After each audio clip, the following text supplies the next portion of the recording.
बिस्मिल्लाहिर्रहमानिर्रहीम। अस्सलाम वालेकुम गाइज़, उम्मीद करता हूँ आप सब खैरियत से होंगे। तो गाइज़ आज जो है वो हम डिस्कस करेंगे इंग्लिश का लेसन नंबर 1 सेकेंड ईयर की बुक है, जिसका लेसन नंबर 1 का नाम है the dying son. The dying son, जिसका बेटा मतलब है डूबता हुआ सूरज। अगर इस लेसन के राइटर की बात की जाए कि राइटर का क्या नाम है, तो राइटर का नेम है सर जेम्स जीन्स। तो बेटा सर जेम्स जीन्स इस लेसन के राइटर का नाम है। इस लेसन में सर जेम्स जीन्स ने अपनी एक फ़िलासफ़ी पेश की है। फ़िलासफ़ी क्या पेश की है कि ज़मीन किस तरह मार्ज़ वजूद में आई है और इंसान की तख्लीक किस तरह की गई है और दूसरे सैयारे किस तरह मार्ज़ वजूद में आए हैं। तो सर जेम्स जीन्स ने अपनी एक फ़िलासफ़ी दी है। सर जेम्स जीन्स की फ़िलासफ़ी को जब बताने से पहले आपको एक बात बताता हूँ कि एज़ अ मुस्लिम हम बिलीव करते हैं, हमारा पुख्ता यकीन है, ईमान है कि ये कायनात जो है, इन कायनात में बेटा हर चीज़ आ जाती है। इंसान आ जाता है, सूरज, चाँद, सितारे, जानवर, हर चीज़ आ जाती है कायनात में। तो कायनात किसने बनाई है? अल्लाह ताला ने बनाई है। लेकिन सर जेम्स जीन्स जो है, जो कि इस लेसन का राइटर है, उसने अपनी एक फ़िलासफ़ी पेश की है। वो कह रहा है कि भाई जो ज़मीन है वो किस तरह मार्ज़ वजूद में आई है। उसने कहा जी कि आज से कुछ 100 साल पहले, हज़ारों साल पहले एक सितारा जो था वो गर्दिश करता हुआ सूरज के करीब जा पहुँचा। जब वो सूरज के करीब जा पहुंचा, लाइक आपको मैं यहाँ पर वाइट बोर्ड पे भी जब वो बताता हूँ, देखें फॉर एग्ज़ाम्पल ये सूरज है और ये एक सितारा है। अब सर जेम्स जीन्स के अकॉर्डिंग क्या चीज़ हुई है कि ये सितारा गर्दिश करता हुआ सूरज के करीब जा पहुँचा। जब ये बेटा सितारा सूरज के करीब जाता है, जब आहिस्ता आहिस्ता उसके करीब जाता है, इसके गिर्द एक वेव बनना शुरू हो जाती है, ठीक है, एक लहर बनना शुरू हो जाती है। जिस तरह आप पानी में पत्थर फेंकते हो, हालांकि वो छोटा पत्थर भी क्यों ना हो, ठीक है, तो बेटा उस पर एक लहर बन जाती है पानी में। तो इसी तरह सेम एज इट इज़ ही इसके साथ है कि जब सितारा गर्दिश करता हुआ सूरज के करीब जा पहुंचा तो इसके गिर्द एक लहर जो थी वो बढ़ती चली गई। और जब ये ज़्यादा उसके करीब चला गया, लाइक अगर यहाँ पर था पहले, तो कुछ 100 साल बाद वो यहाँ पर आया। जब वो यहाँ पर आया तो ये बेटा ये सितारा जो था ये टूट गया, इसके गिर्द जो लहर जो थी वो टूट गई। और ये जो लहर जो थी बेटा टूट के छोटे छोटे पीसेस में ब्रेक डाउन होगी और इन पीसेस को हम कहते हैं प्लैनेट्स। इनको बेटा क्या कहते हैं? प्लैनेट्स। और बेटा हमारी जो ज़मीन है इन प्लैनेट्स में से एक प्लैनेट है। You know our earth is a planet. हम एक सैयारे पे रह रहे हैं, ठीक है, ना कि सितारा, सैयारा। अब बेटा यहाँ पर ये सर जेम्स जीन्स की फ़िलासफ़ी है कि ज़मीन किस तरह मार्ज़ वजूद में आई है, ठीक है, और दूसरे सैयारे जो कि जिनको हम इंग्लिश में प्लैनेट्स बोलते हैं वो किस तरह मार्ज़ वजूद में आए हैं। तो ये उसकी सिंपल फ़िलासफ़ी है। लेकिन एज़ अ मुस्लिम आपको अगेन याद दिला दूँ कि हम इस बात पे यकीन करते हैं, हमारा बेटा पुख्ता ईमान है इस बात के कि ये कायनात, ये सितारे, ये चाँद, ये सूरज अल्लाह ताला ने पैदा की है, अल्लाह ताला ने तख्लीक की है। लेकिन सर जेम्स जीन्स के अकॉर्डिंग, जो कि हम इस लेसन का राइटर है, उसके अकॉर्डिंग बेटा ज़मीन किस तरह मार्ज़ वजूद में आई है आपको मैंने बता दी है कि वेव जो थी वो बढ़ती चली गई। जब वेव बढ़ती गई तो वेव एट अ टाइम क्या हुआ, एक वक्त ऐसा आया कि वो वेव इतनी बड़ी बढ़ती गई कि वो वेव टूट गई। और जब वो बेटा टूटी, वो छोटे छोटे पीसेस में ब्रेक डाउन होगी, टूट गई वो। जब वो छोटे छोटे पीसेस में ब्रेक डाउन होगी, उनको बेटा हम कहते हैं प्लैनेट्स। और हमारी ज़मीन एक प्लैनेट्स में से एक प्लैनेट है। तो ये हो गया उसका, जब वो इसकी फ़िलासफ़ी होगी ज़मीन के रिलेटेड और दूसरे सैयारों के रिलेटेड। अब उसने इंसान की अगर बात की जाए कि इंसान के रिलेटेड उसकी फ़िलासफ़ी बेटा क्या थी, ह्यूमन के रिलेटेड उसकी फ़िलासफ़ी क्या थी, उसने कहा जी कि इंसान जो है वो पहले एक लिविंग ऑर्गेनिज़म था। बेटा लिविंग ऑर्गेनिज़म आप में से बहुत से स्टूडेंट्स को, बच्चों को पता होगा कि दो किस्म के ऑर्गेनिज़म्स होते हैं, ठीक है, यहाँ पर मैं मेंशन कर देता हूँ। एक होता है बेटा लिविंग ऑर्गेनिज़म, एक होता है बेटा नॉन लिविंग ऑर्गेनिज़म।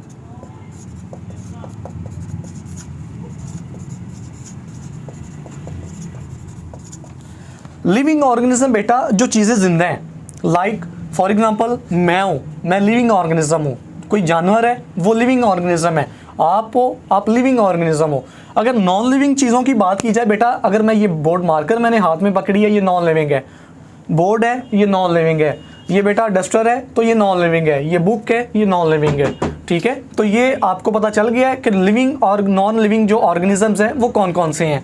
तो उसने, अब राइटर की बात हो रही है बेटा सर जेम्स जीन्स की, तो सर जेम्स जीन्स के अकॉर्डिंग वो कह रहा है कि जी हमारी जो हाँ इंसान जो है वो किस तरह वजूद में आया है, किस तरह तख्लीक किया गया है। उसने कहा जी पहले ये एक लिविंग ऑर्गेनिज्म था, बाद में जब वो क्या हुआ, ये वक्त के साथ इंसान में तब्दील हो गया, इस तरह इंसान की जो है वो तख्लीक की गई।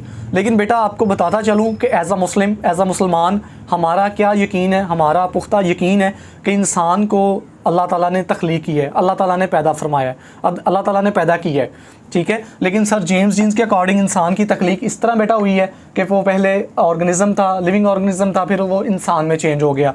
सर जेम्स जीन्स के अकॉर्डिंग बेटा प्लैनेट्स, हमारी जो ज़मीन है वो इस तरह हमारे वजूद में आई है। अब बेटा अगर सितारों की बात की जाए ना, तो सितारे जो हैं वो आग के बड़े बड़े गोले हैं, वहाँ पर ज़िंदगी जो है वो हम तसव्वुर भी नहीं कर सकते कि हम ज़िंदा रह पाएंगे। कुछ चीज़ें बेटा होती हैं जो ज़िंदा रहने के लिए बड़ी ज़रूरी होती हैं, लाइक पानी है, हवा है, टेम्परेचर है, ठीक है। एक मॉडरेट टेम्परेचर इंसान को चाहिए ज़िंदा रहने के लिए। अगर ज़्यादा टेम्परेचर दे दिया जाएगा तो इंसान फिर भी ज़िंदा नहीं रह सकता, अगर ज़्यादा ठंड हो जाएगी तो इंसान फिर भी ज़िंदा नहीं रह सकता। तो एक मॉडरेट टेम्परेचर चाहिए होता है। लेकिन अगर बेटा ना, अब हमारा क्लियर हो गया ना, तो सितारों पर जो ज़िंदगी हमारी मुमकिन हो सकती है, पॉसिबल हो सकती है। और अगर खला की बात की जाए, जो खला है, जो स्पेस है वो बड़ी ठंडी है, तो वहाँ पर एक ख़ास किस्म का टेम्परेचर नहीं है, वहाँ पर पानी नहीं है, वहाँ पर हवा नहीं है, ऑक्सीजन नहीं है, जिस वजह से हम ज़िंदा रह पाएंगे। तो देखें ना खला में हमारी ज़िंदगी जो है वो मुमकिन है, और ना ही किसी दूसरे सितारे पर हमारी ज़िंदगी मुमकिन है। हमारी ज़िंदगी कहाँ पर मुमकिन है बेटा? हमारी ज़िंदगी अर्थ पर मुमकिन है, ज़मीन पर जो वो मुमकिन है, क्योंकि ज़मीन में बेटा वो चीज़ें जो वो पाई जाती हैं। लाइक मैं यहाँ पर बेटा लिख देता हूँ, ज़मीन में टेम्परेचर है, ठीक है। नंबर 2 ऑक्सीजन है, नंबर 3 बेटा वाटर है। तो बेटा ये वो चीज़ें हैं जो कि इंतहाई अहम चीज़ें हैं, ठीक है, जिनके बगैर इंसान ज़िंदा नहीं रह सकता। तो ये चीज़ें बड़ी ज़रूरी हैं। तो देखें अगर ये किसी दूसरे प्लेनेट पर नहीं होंगी तो हम ज़िंदा नहीं रह पाएंगे।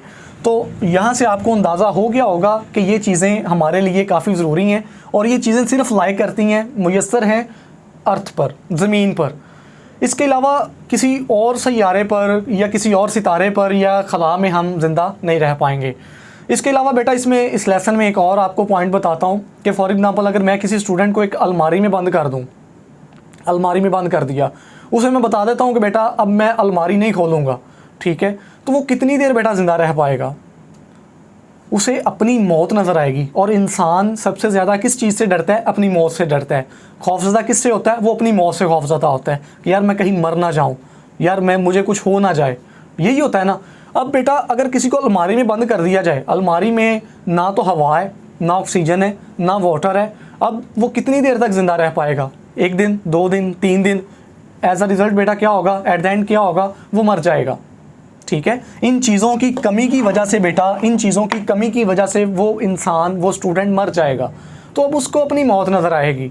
तो देखें किसी और सैयारे पर अगर हम जब वो करें कि सोचें कि भाई किसी और सैयारे पे मुमकिन है हमारी ज़िंदगी, तो हम डर जाते हैं, क्योंकि ज़मीन जो है, अर्थ जो है बेटा, लाइक इसे हम अर्थ बोल देते हैं, ज़मीन पर ये चीज़ें लाइक करती हैं, ज़मीन पर ये चीज़ें मुयस्सर हैं। सो इस वजह से हमें डर नहीं लगता। तो इस लेसन के बेटा क्वेश्चन आंसर जो है वो रीड कर लेते हैं। द डाइंग सन के टेक्स्ट बुक है मेरे पास। तो सबसे पहला बेटा क्वेश्चन है, how is it that a star seldom finds another star near it? ये किस तरह मुमकिन है कि एक सैयारा, एक जो सितारा है वो किसी दूसरे सितारे के करीब जाता है? देखें स्पेस पे बहुत से जो वो इन्यूमरेबल स्टार जो है वो मूव कर रहे हैं। यहाँ पर अगर आपके पास सनशाइन होगी तो इन्यूमरेबल वर्ड यूज़ हुआ होगा। देखें हम मैनी भी यूज़ कर सकते हैं, लेकिन मैनी जो वर्ड है वो काउंटेबल नाउन में आ जाता है। देखें अगर मैं कहूँ कि भाई क्लास में काफ़ी स्टूडेंट्स बैठे हैं, many students are sitting here, तो इसका मतलब है क्लास में काफ़ी स्टूडेंट्स बैठे हैं, लेकिन उन स्टूडेंट्स को मैं गिन सकता हूँ, काउंट कर सकता हूँ। लेकिन अगर मैं कहूँ इन्यूमरेबल का मतलब है बेटा मैं उन्हें गिन नहीं सकता। आपको पता है कि आप सितारों को गिन नहीं सकते, ठीक है। तो इस वजह से वहाँ पर वर्ड किया गया यूज़ इन्यूमरेबल। हम लिख सकते हैं कि भाई innumerable stars move in space, कि बहुत से सैयारे जो हैं वो खला में गर्दिश कर रहे हैं। दे ट्रैवल अलोन, वो अकेले सफ़र करते हैं, ठीक है। और हम इसमें लाइन ऐड्स कर सकते हैं कि भाई वो एक दूसरे से बड़े जो है वो ज़्यादा दूर हैं। They are far away from each other, so a star seldom finds another star near it. So ये ऐसा होता है कि भाई एक सितारा कभी कभार कुछ हज़ारों साल जाके किसी दूसरे सैयारे के करीब आता है। देखें आप अगर ज़मीन से देखें ना, आपको कुछ ऐसा लगता है रात के वक्त जब आप देखें तो आपको लगता है कि सितारे जो है ना वो बिल्कुल करीब होते हैं, लेकिन आपको बेटा दूर से देखने से ऐसा लगता है। अगर आप करीब से देखो तो वो सितारे बड़े दूर होते हैं।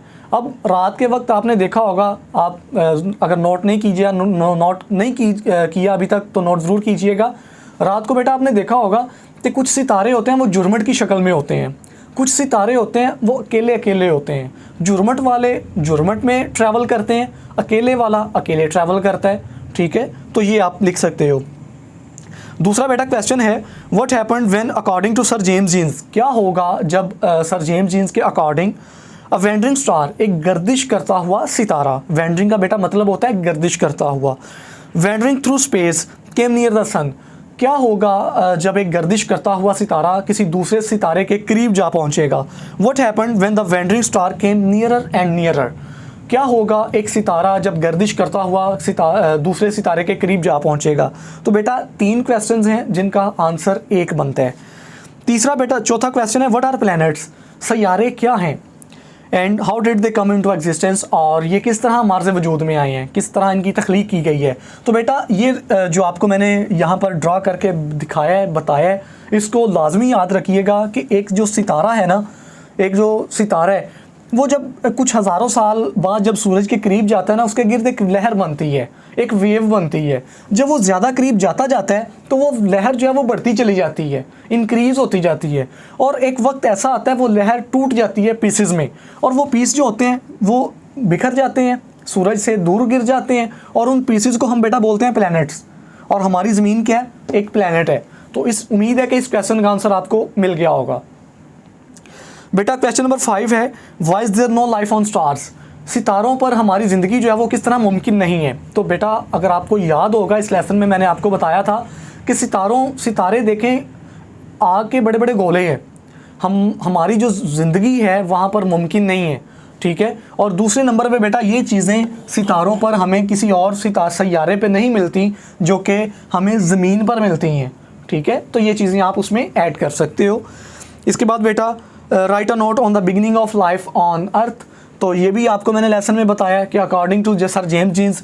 यहाँ पर बेटा हमने इस लेसन में इसके अकॉर्डिंग लिखना है, इस राइटर के अकॉर्डिंग लिखना है, ना कि वो चीज़ें लिखनी है जिस पे हमारा ईमान है। तो सर जेम्स जीन्स के अकॉर्डिंग इंसान जो था वो पहले एक लिविंग ऑर्गेनिज्म था, ठीक है, और फिर क्या हुआ, ये चेंज हो गया इंसान में। तो इस तरह इंसान जो है वो उसकी तख्लीक की गई। ये किसके अकॉर्डिंग है बेटा, सर जेम्स जीन्स के अकॉर्डिंग है, ठीक है। इसके बाद बेटा क्वेश्चन है क्वेश्चन नंबर है 7, why is the universe of which earth is a parts of writing, हमारी ये जो कायनात है ये इतनी खौफजदा क्यों है। हमारी ज़मीन के अलावा हमारे जो प्लेनेट है, जो अर्थ है, इसके अलावा जितनी भी कायनात है इतनी खौफजदा क्यों है।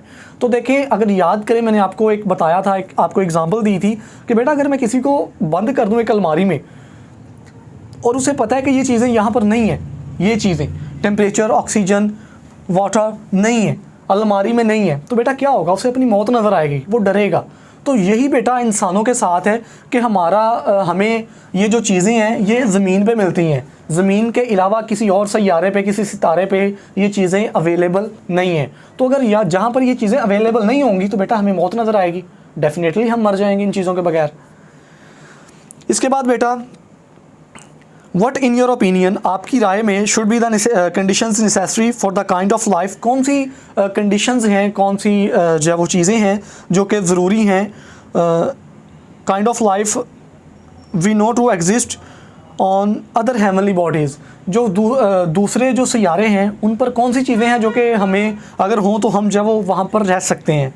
Do such conditions generally exist, क्या ये चीज़ें वाकई ज़रूरी हैं। तो बेटा इस पे आप ये लाइन ऐड कर सकते हो, टेम्परेचर, ऑक्सीजन और वाटर, ये इंतहाई इंपॉर्टेंट चीज़ें हैं, इंतहाई अहम चीज़ें हैं और इंसान बेटा इन चीज़ों के बगैर नहीं रह सकता। तो आप इसमें इस आंसर में ये चीज़ें ऐड कर सकते हो, ठीक है। अगर ये चीज़ें नहीं होंगी इंसान मर जाएगा, ये चीज़ें होंगी तो इंसान ज़िंदा रह सकता है, ठीक है। अगर ये चीज़ें किसी जगह पर मुमकिन नहीं है, अवेलेबल नहीं है, तो बेटा इंसान खौफज़दा होगा, वो खुश नहीं होगा। कोई भी इंसान अपनी मौत को देखकर खुश नहीं होता, हमेशा डरता है, वो मौत से डरता है कि यार मैं कहीं मर ना जाऊँ। तो ये चीज़ें हैं बेटा। तो आज का लेसन नंबर 1 जो वो हमने बेटा कंप्लीट कर ली है। इसमें मैंने आपको क्वेश्चन आंसर्स बताए हैं, इसके अलावा हमने लेसन को डिस्कस किया है। किसी किस्म का भी क्वेश्चन है बेटा तो आप जब वो कमेंट सेक्शन में पूछ सकते हो, ठीक है। इंशाल्लाह पूरी कोशिश करूँगा कि आपके तमाम कमेंट्स का जवाब ज़रूर दे सकूँ। और इसके अलावा कमेंट सेक्शन में ये भी ज़रूर बताइएगा कि ये जो क्वेश्चंस आपको पढ़ाता हूँ, इनके आंसर्स आपको पढ़ाता हूँ, क्या यहाँ पर भी मेंशन किया करूँ, यहाँ पर भी लिखा करूँ, या जस्ट वैसे ही लिख दिया, ये वैसे ही आपको बता दिया करूँ, आपको एक्सप्लेन कर दिया करूँ, जिस तरह आप कहते हो। ये तो अभी खैर फर्स्ट वीडियो है हमारी, बाकी जिस तरह आप कहोगे उसी तरह हो जाएगा। अगर आप कहो तो बेटा यहाँ पर मैं मेंशन कर दूँगा, यहाँ पर मैं लिख दूँगा, क्योंकि अभी मेरे पास कोई सनशाइन नहीं है, मैं टेक्स्ट बुक से ही पढ़ा रहा हूँ और अल्हम्दुलिल्लाह मैं यहाँ पर आंसर्स वगैरह लिख सकता हूँ जिस तरह मैंने आपको गाइड किया है, मैंने आपको बताया है। तो होप सो आपको वीडियो पसंद आएगी, और वीडियो पसंद आएगी तो यार वीडियो को लाइक कर दीजिएगा, और चैनल को सब्सक्राइब नहीं किया तो इस YouTube channel Malik science academy को सब्सक्राइब कर दीजिएगा। तो मिलते हैं नेक्स्ट वीडियो में, तब तक के लिए अल्लाह हाफ़िज़।